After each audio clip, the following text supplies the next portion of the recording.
ఈడే వెంకటరత్నం గారు రక్తం పీల్చుకు పుట్టిన రక్తం పంచుకు పుట్టిన ఆఖరి వెంచురు అత్తిలి సత్యబాబు.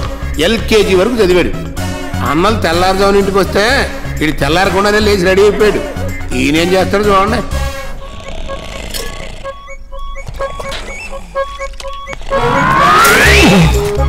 సచ్చినోడా నువ్వు పడుకో, మమ్మల్ని పడుకో. నువ్వు కోత పెట్టి చావు. ఇక పోతాం. ఏంటి జాగింగ్ బైక్ వేసుకెళ్తున్నాడు అనుకుంటున్నారా? చూడండి.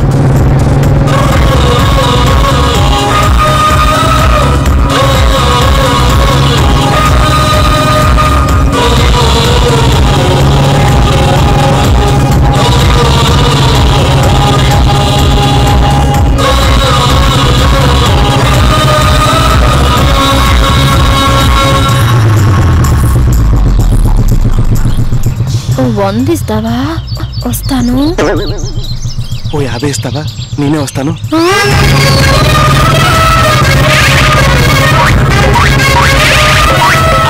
సత్యబాబు వీడికి క్యాప్షన్ కూడా వేస్టే. ఏంటి అత్తిలి సత్యబాబుని చూస్తుంటే వెంకటరత్నం గారికే కాదు, లేటెస్ట్ దానికరెంట్ వారం బఫెట్ కూడా వారసు అనిపిస్తుంది కదా. అంటే అలానే మీరు ఫిక్స్ అయితే కరెంటు సేవల మీద కాలేసినట్టే. ఏడిచ్చే దానం కాదు, అప్పు. అది నెల వడ్డీకో సంవత్సరం వడ్డీకో కాదు, రోజువారీ వడ్డీ, డైలీ ఫైనాన్స్. 100కు 10, 1000కు 100. సాయంకాలం కల్లా ముక్కు పిండి మరీ వసూలు చేస్తాడు. ఏంట్రా పొద్దున ఫీల్డింగ్ చేస్తాను? నిన్ను క్యాచ్ చేద్దామనే.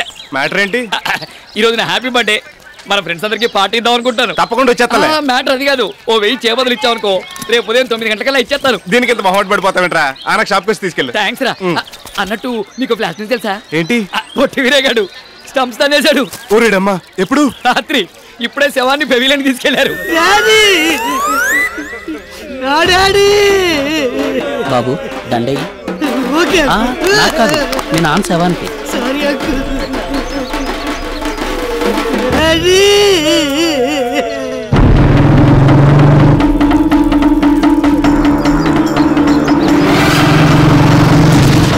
తీసుకో, తలకొర పెట్టు. ఆపండి ఆపండి ఆపండి. పెళ్లిలో వినిపించాల్సిన డైలాగు పీనుగు దగ్గర వినిపించింది ఏమిటి? ఆ శవాన్ని కాల్చడానికి వీల్లేదు. అమలాపురం నుంచి 2వ అల్లుడు కూడా వచ్చాడు సత్యబాబు. పెద్దాపురం నుంచి 3వ అల్లుడు వచ్చినా కూడా తగలబెడతానికి వీల్లేదు. కూర్చోడానికి మా ఆచారం ఒప్పుకోదు సత్యబాబు. తగలబెడతానికి నా అప్పు ఒప్పుకోదు. నువ్వు ఇప్పుడు అప్పు వసూలు కోసం వచ్చావా? లేకపోతే మీ బాబుకి దండేసి సెండ్ ఆఫ్ ఇవ్వడానికి వచ్చాను అనుకున్నావా? నిప్పు లాంటి మనిషి పోయాక అప్పు గురించి మాట్లాడతావని సత్యబాబు నువ్వు చెప్పు తీసుకొడతాను. తప్పుడు మాటలు మాట్లాడావంటే సెంటర్ లోకి వచ్చి ఎవరి సమస్యలు అయికు ముందు నువ్వు అప్పు తీర్చి అప్పుడు తలకొని పెట్టుకో. నీకు బాకీ ఉన్నట్టు మా డాడీ ఎప్పుడు నోటి మాట కూడా చెప్పలేదే. నోటి మాట లేకపోయినా నోటి మాట ఉంది ఇక్కడ. అసలు 6000, వడ్డీ 16000. 16000 ఏంటి? 3000 అని చెప్పాడు. కావాలంటే అడుగు. మరి ఇందాక అసలు చెప్పలేదన్నా? అంటే అసలు చెప్పలేదు, వడ్డీ చెప్పాడు. చెప్పాడు కదా, కట్టు. లేకపోతే తలకొరి పెట్టినావు. పోనీ కాలకొరి పెట్టినా? నువ్వు అప్పకి కొడతానికి అదో సమస్యలు వేసావు అనుకో, ఇక్కడ కాలేవి 2 సవాలు. రెండోది నీదా? ఆగండి. ఏమిటా దౌర్జన్యం? అసలే వాడు తండ్రిపై నేను వాడు దొక్కలా ఉన్నాడు. ఏమిటండి కర్ర పైకెత్తుతున్నారు? ఏమిటి మ్యాన్ హ్యాండిల్ చేస్తారా? ఏదైనా విషయం ఉంటే దహనం అయిన తర్వాత మాట్లాడుకోండి. ఇంటికి మాట్లాడుకుంటానికి ఏముంటదరా? అస్థికలు ఎక్కడ కలపాలి, దినానికి ఎవరెవరిని పిలవాలని తప్ప బాకీ తీర్చేంత వరకు ఈ శవం నాదే. అయితే ఉంచుకో. తగలెట్టుకుంటావో తీసుకెళ్లి ఇంట్లో పెట్టుకుంటావో నీ ఇష్టం. ఇక నుంచి ఆ శవం నీది, దాని కప్పు నీది. ఆ శవం చేసిన అప్పుకు నాకు ఎలాంటి సంబంధం లేదు. రండి. హలో, రాజమండ్రి మెడికల్ కాలేజ్ అండి. మనం ఈ కాలేజ్ లో శవం కావాలన్నారుగా, రెడీగా ఉంది. అబ్బే ఎయిడ్స్ పేషెంట్ కాదండి, హార్ట్ అటాక్ వచ్చిపోయాడు. అన్ని అవయవాలు బాగానే ఉన్నాయి, పైగా పోర్టబుల్ సైజులు కూడా. మీకు కావాల్సిన అవయవాలు అన్ని కోసేసుకుని మీద బాడీని అంటపెట్టుకుని అస్థిపంజరంలో వాడుకోవచ్చు. నాకు ఇవ్వడానికి క్యాష్, శవం తీసుకెళ్ళడానికి వ్యాన్ పంపించండి. ఎప్పుడైనా మీ నాన్న చూడాలనిపిస్తే కాలేజ్ లైబ్రరీకి వెళ్ళు. సీసాల్లో పాటల్ని, గాజుపెట్టలు, అస్థిపంజరాన్ని చూసుకోవచ్చు.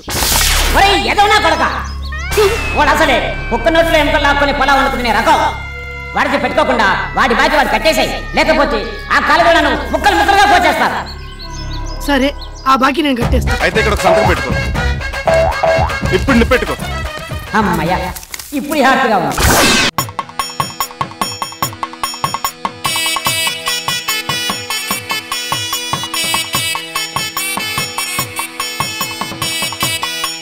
రేయ్, ఆ పాట ఏంటి?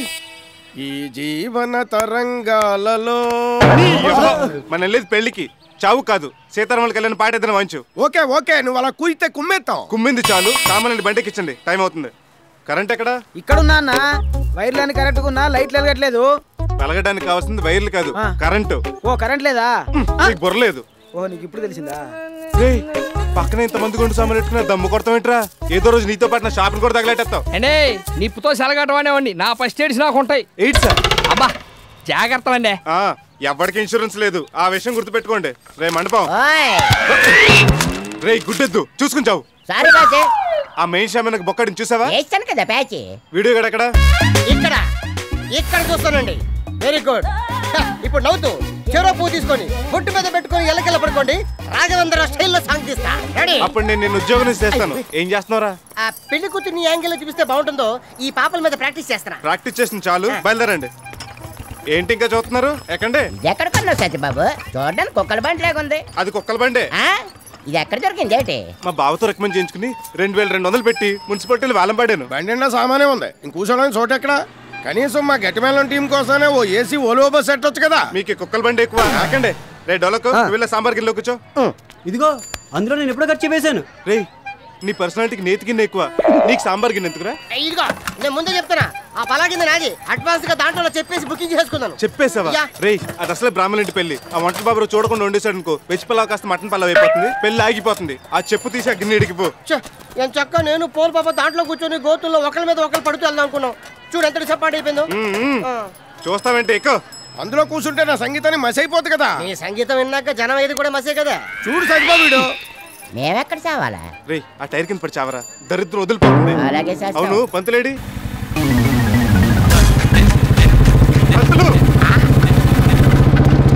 పంతులు ఈ గెటప్ ఏంటి? ఏ పంతులు మోడర్న్ గెటప్ లో ఉండకూడదా? పంచా పిల్లక జంజం వంటనామాలతోనే ఉండాలా?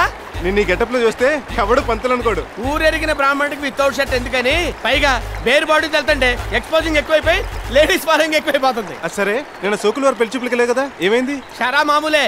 37 పెళ్లి కొడుకు కూడా షోకులవారి పిల్ల నచ్చలేదు. ఇంటి పేరులో ఉన్న షోకు ఇంటిలో లేదు కదా.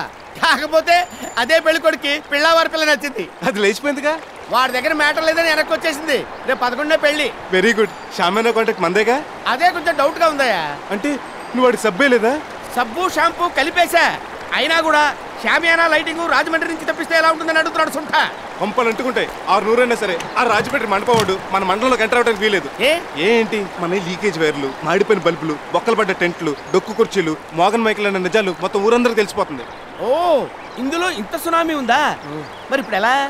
నువ్వేదైనా ఐడియా వేసి ఆ కాంట్రాక్ట్ మనకి వచ్చేలా చేయాలి. చెయ్యొచ్చు అనుకో, కాకపోతే నీ సంభవనే కదా, ఇస్తాను. అయితే పద. పిల్లాబలేశ్వరరావు గారు. రావయా పంతులు, నీకు 100 ఏళ్ళ ఆయుష్. నాకు 47 గానీ అమ్మాయి పెళ్లికి షామియానా లైటింగ్ బుక్ చేసావా? దానికి తొందర ఏముందయ్యా, ఇలా రాజమండ్రి పెడితే అలా లారీలో వచ్చేయవు. లోకల్ డాగ్ రిజెక్ట్ చేసిందని మీ కర్మ. పెళ్ళైన తర్వాత కూడా మీ అమ్మాయి మీ ఇంట్లోనే ఉండాలనుకుంటే ఆ రాజమండ్రి టెంట్లో బుక్ చేసుకోండి. అదేందయ్యా పంతులు, ఒత్తిడికి చాలా వెళ్ళిపోతున్నావు. మొన్న మీలాగే ఆ దువ్వ గోపాలం గారు కూడా అత్తిలి సత్యబాబు టెంట్ కాదని రాజమండ్రి షామియానా బుక్ చేశాడంట. చేస్తే ఆల్రెడీ ఆ అబ్బాయికి ఇంగ్లీష్ అమ్మాయితో పెళ్లి అయిపోయింది. ఆ విషయం అమ్మాయికి తెలిసి ఇమీడియట్ గా ఇక్కడ ఫోన్ చేసి stop the bloody marriage or otherwise I will take action అందంట. అంతే, పీటల మీద పెళ్లి అయిపోయింది. లాస్ట్ మంత్ బెల్లం గంగరాజు గారు కూడా అత్తిలి సత్యబాబు టెంట్ కాదని పెళ్లి చేస్తే పెళ్లి కూతురు పీటల మీద బొడక్ మీద వాల్ చేసుకుందిట. టెస్ట్ చేస్తే 3rd మంత్ ప్రెగ్నెన్సీ. అత్తిరి సత్యబాబు గారి టెంట్ లో ఇంత సెంటిమెంట్ ఉందా? అవునండి, వాడు టెంట్ కాస్త బొక్కలున్నా లక్కీవి. వాడు మనకేస్తాడంటావా? ఎందుకైడు? మొన్న వడ్డీ డబ్బుల దగ్గర తేడా వస్తే తిట్టానులే. దేని దారి దాందే. ఉండండి నేను చెప్తాను. అహో సత్యబాబు, నిమిషంలో నా ముందు ఉండాలి. రేపు 11న మల్లేశ్వరరావు గారు అమ్మాయి పెళ్లి. నీ షామియానా డెకరేషన్ కావాలి. 11న? ఆ రోజు 3 పెళ్లిళ్ళు, 2 ఓన్లీ ఫంక్షన్లు, ఒక పంచకట్టు బుకింగ్ ఉంది. కుదరదు. ఇదిగో నీకు ఎన్ని బుకింగ్లు ఉన్నా మన పిల్లవారి పిల్ల బుకింగ్ మెయిన్. కాదంటే నా మీద ఒట్టే. అది కాదు రవిశాస్త్రి, ఈసారికి రాజమండ్రి తెప్పించుకో. నేను అక్కడి నుంచి తెప్పించు, నాకు నీ టెంటే కావాలి. ఇదిగో నేను ఏదో రకంగా మాట్లాడతాను కానీ ముందు అడ్వాన్స్ కొట్టించు. అమ్మయ్యా, ఇదిగో ఉంచు. సర్లే, శాస్త్రి గారు చెప్పారు కాబట్టి అడ్జస్ట్ చేస్తాను. మీరు వెళ్ళి పెళ్లి పని చూసుకోండి. కుర్చీలు 650 అండి, డైనింగ్ టేబుల్ 50 అండి. ఇదిగో ఇలా రూపాయలు 10. సత్యబాబు ఏంటండి రెంట్ ఇవ్వటానిక? టోటల్ 18,000, అడ్వాన్స్ 6,000 పోగా. ఆ లెక్కలు బొక్కలు తర్వాత మరి బయట బోర్డు సంగతి ఏంటి?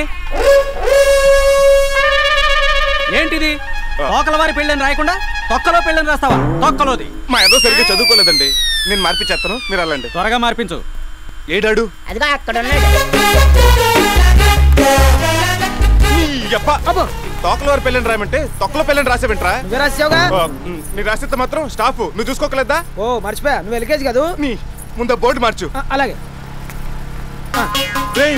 జనరేటర్ ఎందుకు వేసారా సీరియల్ లైట్లకి డీజిల్ బొక్క కదా తోకల దగ్గర 5 లీటర్లకు డీజిల్ డబ్బులు తీసుకున్నాం కదా ఆ డబ్బు మనం నొక్కేయచ్చు జనరేటర్ ఆపి గడకి వైరస్ పోలించలాగే తప్పు కదా గవర్నమెంట్ ఉచిత కరెంట్ ఇస్తుంది కదా అది రైతులకు కదా పెళ్లి కూతురు బాబు కూడా రైతే చెప్పింది చెయ్యి నా పెళ్లికి తోవలేవడేస్తారో ఇటీవే రే జవలో ఫ్యాక్షనిస్ట్ లో బాంబులు ఎడపడ వేకు నిప్రవలు పడతాయి స్టాఫ్ అంటే మీకు ఎంత జాగ్రత్త సత్యబాబు చూసావానే మా చేతులు కాలితే అయ్యగారు చెప్తారు నీ జాగ్రత్త చెప్పేది నీ చెయ్యో కాల కాల్తున్నాను కాదు నిప్రవలు ఎగురొచ్చి చామన మీద పడితే బొక్కని అయితే పైకి ఎగరేను కిందకి వేస్తా సర్లే ఏదో ఏడు అది